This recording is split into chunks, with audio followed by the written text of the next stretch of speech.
Teman-teman yang baik, salam jumpa. Semester ini kita akan mencoba belajar tentang machine learning dan kita akan mempergunakan Python programming untuk membantu menyelesaikan masalah-masalah di dalam machine learning.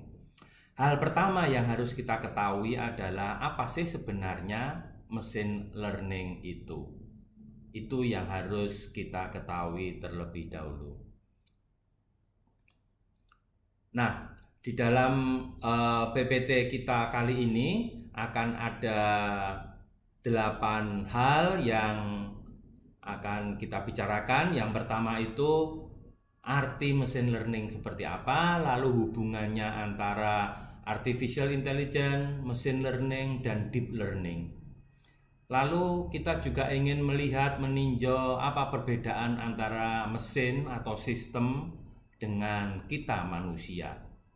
Entah itu soal fisiknya, entah itu soal pembelajarannya, bagaimana kita sebagai manusia belajar dalam kehidupan kita, atau mesin itu sendiri yang belajar dari data yang akan dimasukkan. Nanti kita akan melihat hal itu. Dan yang kelima, itu adalah terminologi, istilah-istilah yang biasa diungkapkan, yang dituliskan di dalam machine learning atau pembelajaran mesin ini. Kemudian contoh-contoh hal-hal yang bisa diselesaikan lewat pembelajaran mesin ini. Dan saya kira yang nomor 7 ini yang paling penting, yaitu proses dari machine learning itu sendiri. Step-step yang harus kita ambil, kita lalui kalau kita ingin bekerja dengan machine learning. Dan juga nanti metode-metode apa yang ada di dalam machine learning tersebut. Tentu saja ini baru pengenalan. Nanti dalam minggu-minggu ke depan kita akan melihat lebih dalam, paling tidak prosesnya dan metode-metodenya. Seperti itu yang akan kita pelajari pada minggu ini. Nah, apa itu machine learning? Arthur Samuel pada tahun 1959 mengatakan bahwa field of study that gives computers the ability to learn without being explicitly programmed. Artinya, Arthur Samuel ini mengatakan bahwa machine learning itu adalah bidang studi yang memberikan kesempatan, kemampuan kepada komputer atau mesin atau sistem untuk belajar tanpa kita program. Seperti yang kita tahu bahwa sebenarnya mesin atau komputer itu bodoh. Kita manusia itu yang pintar. Kita membuat program, kita masukkan ke dalam mesin, sistem atau komputer itu, dan komputer itu akan bekerja sesuai dengan apa yang kita harapkan. Kita mengertinya seperti itu. Tetapi Pak Arthur Samuel ini mengatakan bahwa bagaimana kalau mesin itu kemudian punya kemampuan untuk belajar sendiri tanpa kita secara eksplisit memprogramnya. Nah, ini sesuatu pemikiran yang sungguh sangat maju pada tahun 59 itu. Nah, dan kemudian pada tahun 97 Tom Mitchell itu mengatakan bahwa study of computer algorithm that allow computers programs to automatically improve through experience. Nah, ini saya kira lebih mendekati ke arti apa itu machine learning yang sebenarnya, yaitu bahwa kita menginginkan sebagai manusia, kita menginginkan atau kita membuat atau kita semacam menciptakan sebuah algoritma, di mana dengan algoritma itu si komputer ini, si mesin ini, sistem itu secara individual, secara diri mereka sendiri, secara otomatis mengimprove, meningkatkan kepinterannya melalui pengalaman-pengalaman. Pengalaman-pengalaman tentang apa? Pengalaman-pengalaman tentang input data yang diberikan pada masa lalu. Artinya si sistem itu, si komputer itu belajar dari masa lalu. Masa lalunya tentu saja tidak terlalu jauh, tetapi bahwa mereka belajar dari data masa lalu, katakanlah begitu, untuk meningkatkan kepandaiannya dan memberikan output sesuai dengan yang kita inginkan dengan lebih akurat. Saya kira itu adalah arti dari mesin learning yang cukup dekat dengan apa yang akan kita jalani saat ini, yaitu bahwa kita membuat sebuah algoritma, kemudian lewat algoritma itu mesin atau sistem itu belajar tentang sesuatu untuk memberikan output yang lebih baik. Entah lebih baik dalam arti presisinya, entah lebih baik dalam memprediksi, entah lebih baik dalam hal bentuknya, mungkin kalau outputnya itu nanti berupa image. Yang penting bahwa si mesin ini belajar dari masa lalu lewat algoritma yang kita berikan untuk memberikan output yang lebih baik dari output sebelumnya. Dan mereka belajar dengan sendirinya. Mereka mengerti bagaimana cara mengimprove diri mereka sendiri, mesin itu. Ya. Nah, lalu kemudian mesin learning ini juga merupakan cabang dari artificial intelligence. Ya, jadi di sini kalau kalian masih ingat ketika kalian mengikuti mata kuliah artificial intelligence, kecerdasan buatan, sistem cerdas begitu ya di dalam jurusan atau prodi informatika di Sanata Dharma ini, kita belajar tentang apa? Menggunakan teknik untuk menghasilkan model dari sekumpulan data, dan model itu diberikan kepada komputer, kepada mesin agar mereka belajar. Nah, ini yang tadi dikatakan oleh Pak Tom Mitchell tadi. Ya, jadi sistem komputer itu belajar dari model, belajar dari data yang sebelumnya kita berikan, dan mereka meningkatkan dirinya, entah lebih presisi, entah errornya dikurangi, entah dapat memprediksi dengan lebih baik, atau memberikan output yang lebih baik. Nah, lalu sekarang apa hubungannya? Apa hubungannya antara artificial intelligence, machine learning, dan deep learning? Kita tahu ada satu istilah lagi yang disebut sebagai deep learning atau pembelajaran dalam. Tapi sebenarnya kita tidak perlu mengartikan deep learning sebagai pembelajaran dalam. Ya, deep learning begitu saja kita mengatakan itu. Nah, di sini kita bisa melihat bahwa gelondong besarnya itu adalah artificial intelligence, ya. Jadi kecerdasan buatan, di mana di situ sistem itu diminta untuk dapat meniru kecerdasan manusia. Nah, kalau kalian ingat dengan mata kuliah sistem cerdas itu, maka di sana kita memberikan definisi apa itu artificial intelligence, apa itu kecerdasan buatan, yaitu supaya sistem mampu untuk meniru kecerdasan manusia. Kecerdasan manusia dalam hal apa? Kecerdasan manusia dalam hal mencari, kecerdasan manusia dalam hal mengingat, kecerdasan manusia dalam hal menyimpulkan, dan seterusnya. Itu saya kira ada 5 atau 6 kecerdasan manusia yang ingin ditiru oleh mesin atau sistem. Nah, mesin learning ini adalah bagian dari sistem cerdas itu. Dalam hal apa? Dalam hal pembelajaran. Ingat, salah satu kecerdasan manusia yang ingin ditiru oleh sistem itu adalah manusia itu belajar untuk mengenali sesuatu, untuk meningkatkan sesuatu, maka mesin itu juga harus belajar hal yang sama. Kalau manusia itu belajar dari pengalaman keseharian, mesin belajar dari input data masa lalu. Lalu bagaimana dengan deep learning? Deep learning ini adalah bagian dari machine learning yang dalam tanda petik belajarnya itu berkali-kali, mempunyai otak yang berlapis-lapis, katakanlah begitu.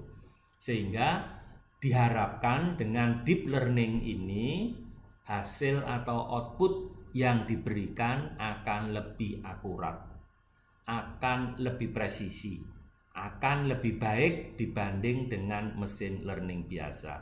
Kalian bisa membandingkan, misalkan kalau mesin learning itu berarti kita bekerja sendiri, sekarang dengan deep learning itu kita bekerja kelompok. Saya mengerjakan dulu yang pertama, kemudian saya berikan kepada teman saya untuk dicek lagi, kemudian diperbaiki sesuatunya sehingga menghasilkan hasil yang lebih baik, dan teman saya yang pertama ini memberikan lagi kepada teman yang kedua, dicek lagi, ditingkatkan lagi kemampuannya, dan seterusnya dan seterusnya. Nah, itulah deep learning, semakin dalam, semakin dalam, dan semakin dalam.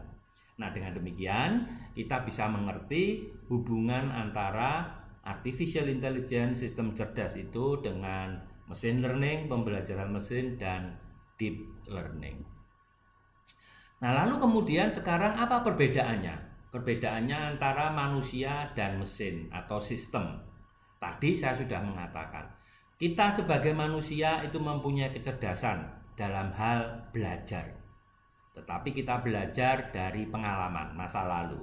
Ketika kecil kita diajari untuk makan. Ketika kecil kita diberitahu kalau bermain dengan pisau itu berbahaya. Ketika kecil kita diajari untuk memakai sepatu. Ketika kecil kita diajari bagaimana cara makan, dan seterusnya dan seterusnya.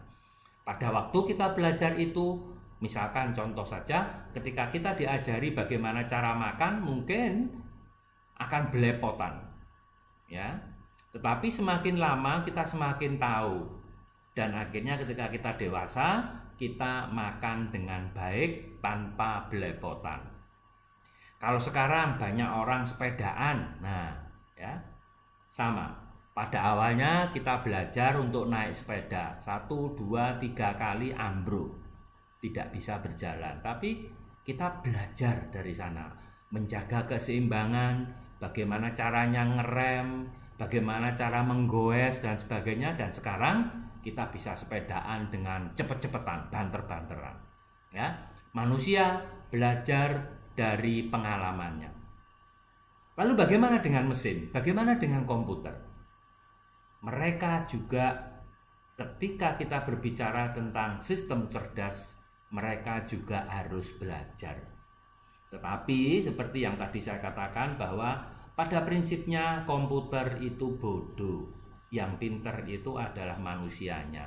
Maka mesin, komputer, sistem itu belajar dari apa yang kita berikan.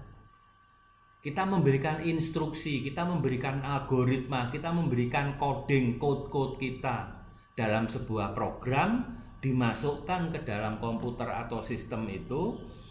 Mereka mengerjakannya berdasar pada input data yang kita berikan, lalu mereka memberikan hasil, mereka memberikan output. Nah, mereka belajar dari kalau saya memakai data seperti ini, rumusnya adalah seperti ini, hasilnya akan seperti itu.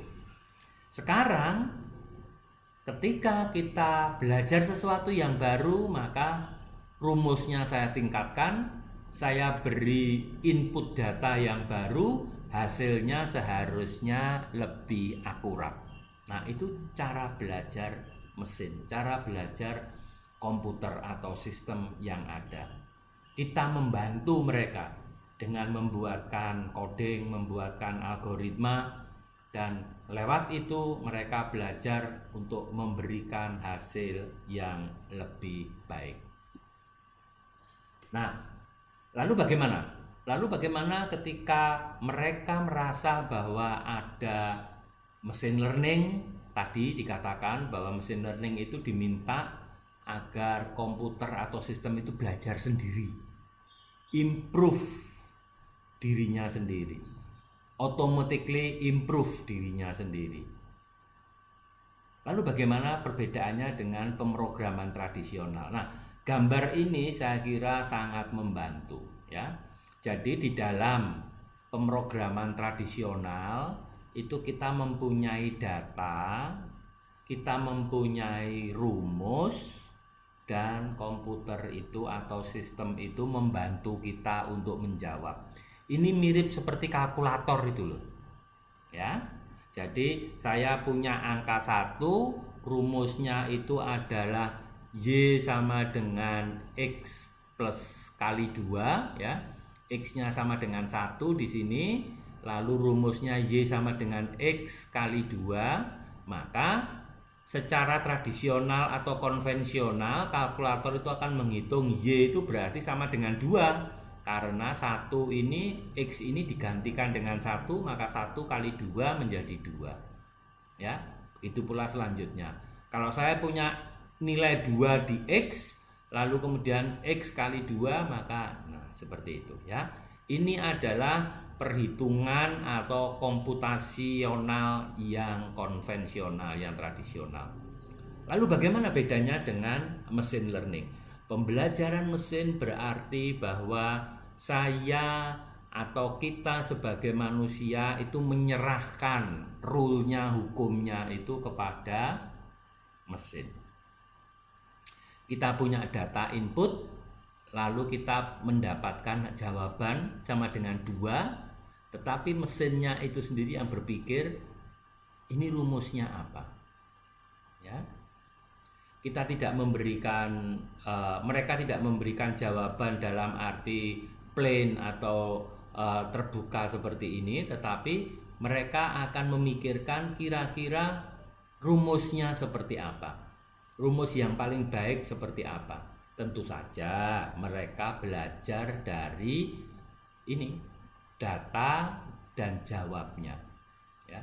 Mereka belajar dari data. Kalau saya punya data 1, jawabnya kok 2. Kalau saya punya 2, jawabnya kok 4. Oh, mestinya rumusnya adalah X kali 2. Nanti saya bisa menebak, kalau X sama dengan 3 berarti Y sama dengan 6. Kalau X sama dengan 5 berarti Y sama dengan 10. Begitu. Ya. Tentu saja di sini jawabannya akan mempunyai error karena tidak seperti bilangan bulat seperti ini, tetapi karena ada kompleksitas, ada kesulitan, tingkat kesulitan tertentu dan juga algoritma tertentu, maka biasanya jawaban ini didekati dengan tingkat probabilitas tertentu. Errornya berapa? Ya, seperti itu yang terjadi. Jadi terlihat ada bedanya antara pemrograman konvensional atau tradisional dengan pembelajaran mesin, atau mungkin juga nanti di masa depan sistem atau komputer itu harus bisa berpikir sendiri seperti tadi. Saya beri dia apa, keluarannya apa, saya beri dia apa, keluarannya apa, dan dia harus memikirkan sendiri apa rumus atau algoritma yang paling baik yang bisa memberikan jawaban yang mendekati benar. Nah, selanjutnya kita akan melihat terminologi atau istilah-istilah. Paling tidak ada 3 istilah besar yang harus kalian kuasai, yang harus kalian mengerti. Yang pertama itu adalah dataset. Dataset ini adalah kumpulan data. Ya, kumpulan data yang nanti akan dijadikan input dan akan dijadikan output. Ya. Jadi nanti kita memberikan data ini, dataset ini kepada mesin, mesin belajar lalu memberikan output kepada kita dalam bentuk misalkan presisinya, prediksinya, dan seterusnya. Ya, dataset, gitu kita mengatakannya dataset, kumpulan data. Yang kedua adalah fitur. Fitur itu adalah informasi penting dari dataset tadi yang membantu kita untuk mengerti masalah-masalah yang harus kita selesaikan. Biasanya fitur ini itu adalah kalau dalam bentuk tabel itu adalah kolom-kolom di bagian atas variabel-variabelnya itu. Ya. Kemudian yang ketiga itu adalah model. Model ini adalah hasil pembelajaran mesin yang menghubungkan antara masukan dengan keluaran, itu modelnya. Nanti kita harus menguji model ini. Ya, jadi ketika kita mempunyai input data, kita membuat model, katakanlah begitu, dari output yang ada. Kita memasukkan data, memberi input, kita mendapatkan keluaran data dengan bagaimana, lebih baik atau tidak, tingkat akurasinya berapa dan sebagainya, kita menemukan modelnya. Nah, kemudian model ini harus kita evaluasi. Model ini harus kita uji dengan input data yang lain. Apakah model ini memberikan hasil yang mirip atau lebih baik, atau bisa juga menghasilkan output yang lebih jelek hasilnya. Nah, maka dari itu kita harus menguji model kita ini.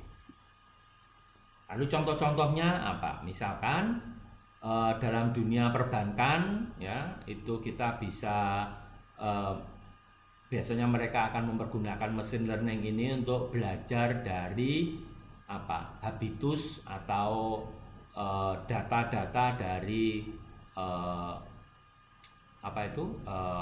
orang-orang yang menabung atau klien mereka, ya. Lalu dari situ mereka bisa melihat semacam gambaran begitu ya, gambaran dari klienku ini itu seperti apa. Dan ketika si klien itu misalkan ingin meminta kredit, kita akan tahu apakah dia itu patut diberi kredit atau tidak. Kalau dia diberi kredit, berapa kira-kira maksimal kredit supaya aman sehingga dia bisa mengembalikannya. Kita juga bisa memprediksi harga rumah misalkan. Kalau di kota Jakarta, harga rumah di sekitar-sekitarnya dengan fasilitas seperti ini itu sekitar 1 miliar, katakanlah begitu. Data-data itu kita masukkan, kemudian kita bisa menguji model kita itu. Kalau saya punya rumah dengan fasilitas seperti ini di daerah seperti ini, maka kira-kira berapa harganya? Ya. Kita juga bisa memprediksi apakah suatu berita itu hoax atau tidak. Ya. Biasanya berita hoax itu katakanlah cepat datang, cepat hilang, misalkan begitu. Atau apakah ada bukti-bukti bahwa dia memang benar atau sekedar berita hoax, ya. Di situ kita juga bisa memprediksi. Kita juga bisa mengelompokkan apakah email ini spam atau tidak, ya. Itu juga ada ciri-cirinya. Bisa dikatakan, oh email ini adalah spam. Jadi si mesin ini belajar. Oh ada email seperti ini spam. Oh ada email seperti ini spam. Oh ada email seperti ini bukan spam. Oh ada email seperti ini spam. Oh ada email seperti ini bukan spam. Lalu dia mulai belajar, terbiasa belajar. Sehingga ketika ada email baru yang datang, dia langsung bisa mengatakan ini spam. Ya. Seperti itu yang terjadi. Itu adalah contoh-contoh dalam kehidupan real, kehidupan nyata yang bisa kita ambil, kita selesaikan dengan mesin learning. Lalu ini yang paling penting. Nanti kita akan belajar step-step ini secara lebih mendalam pada minggu-minggu berikutnya. Dan saya harap kalian tidak akan pernah lupa dengan step-step ini. Ada 5 step besar. Saya juga memberikan ini di dalam channel YouTube saya yang tentang Python nanti, ya. Saya akan selalu untuk mengungkapkan step ini agar kalian tertanam benar-benar dalam otak kalian, ya. Yang pertama itu bahwa data collection. Kita harus mempunyai data, kita harus mempunyai kumpulan data, kita harus mendapatkan data itu. Dan biasanya data itu masih berupa data mentah.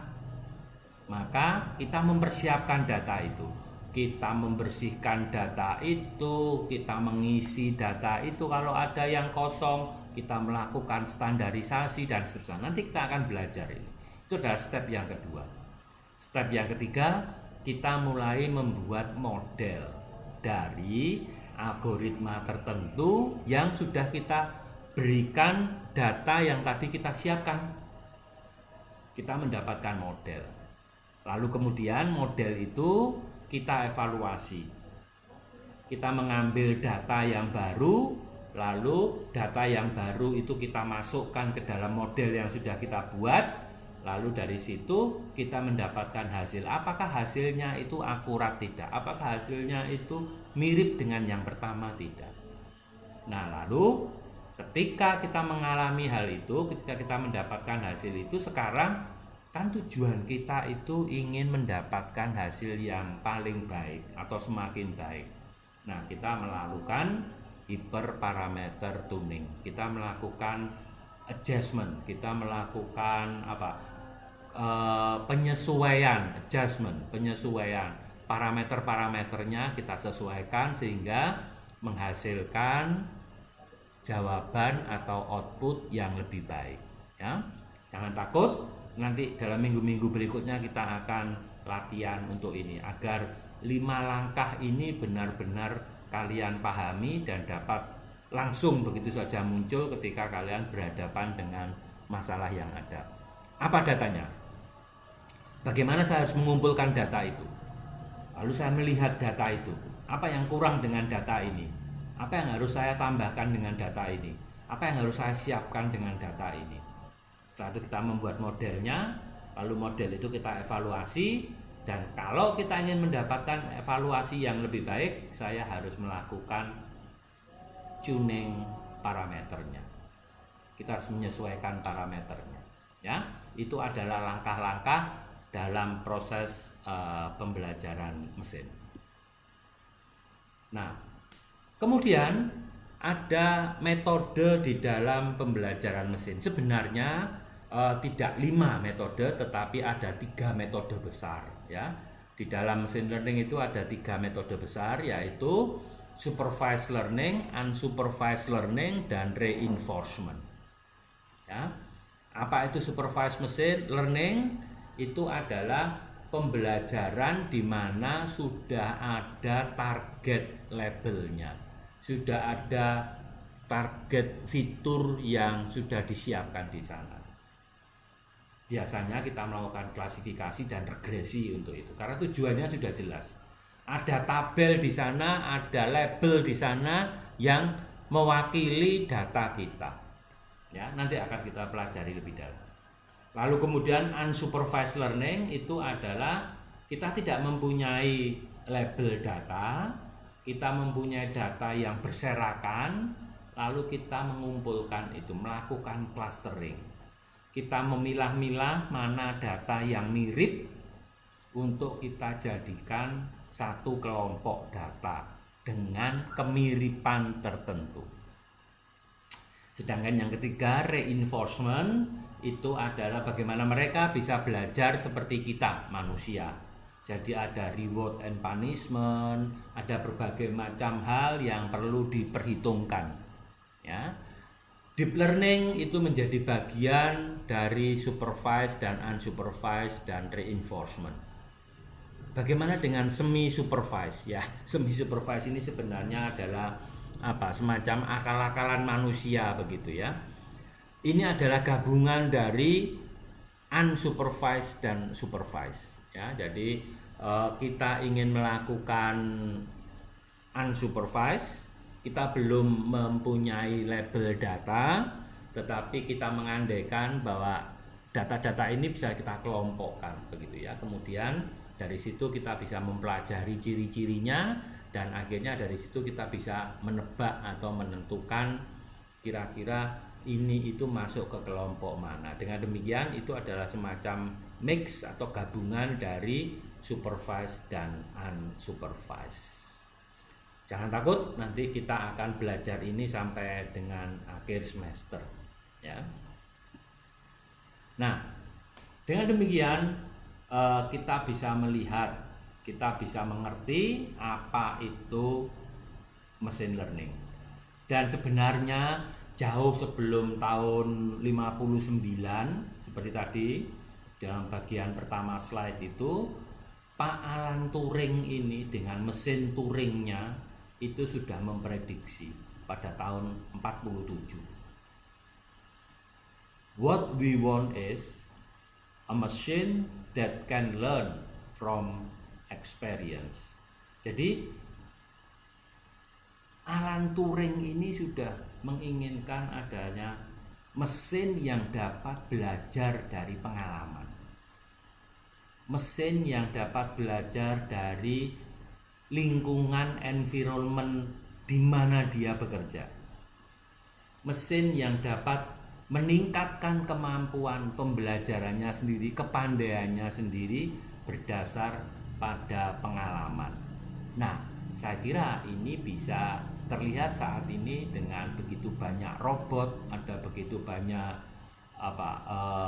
tanpa manusia itu ya, jadi pesawat tanpa manusia, drone dan sebagainya itu ya. Jadi mereka mengadaptasi kemampuan manusia untuk belajar diletakkan di mesin dengan harapan si mesin atau si sistem ini dapat belajar dari dirinya sendiri, memberikan sesuatu yang lebih baik kepada manusia, dan lewat itu kita terbantu. Ingat bahwa tujuannya adalah mesin ini membantu kehidupan kita.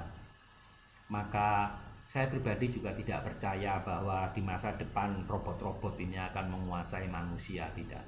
Atau mesin komputer ini akan menguasai manusia, tidak. Karena pada prinsipnya mereka ini bodoh. Pada prinsipnya mereka perlu pemicu, drivennya dulu ya. Dan siapa yang memberi itu? Kita manusia. Begitu ya. Jadi silakan kalian membaca lagi. Saya juga sudah menyiapkan beberapa paper untuk itu, bisa kalian download, dan dari situ semoga menambah pengetahuan kalian tentang apa itu machine learning. Jangan takut, ini baru minggu pertama. Kita akan masuki minggu-minggu berikutnya selama 1 semester ini, dan semoga itu akan membantu pemahaman kalian tentang apa itu machine learning. Saya akan menyelesaikan ini semua ya. Jangan lupa untuk selalu mengakses LMS. Semua bahan ada di sana. Saya akan menyediakan selalu 3 bahan di sana, bentuk PPT, bentuk link website atau bahan-bahan pembantu, dan juga link ke channel YouTube saya. Terima kasih untuk perhatiannya, dan sampai jumpa di kelas minggu depan.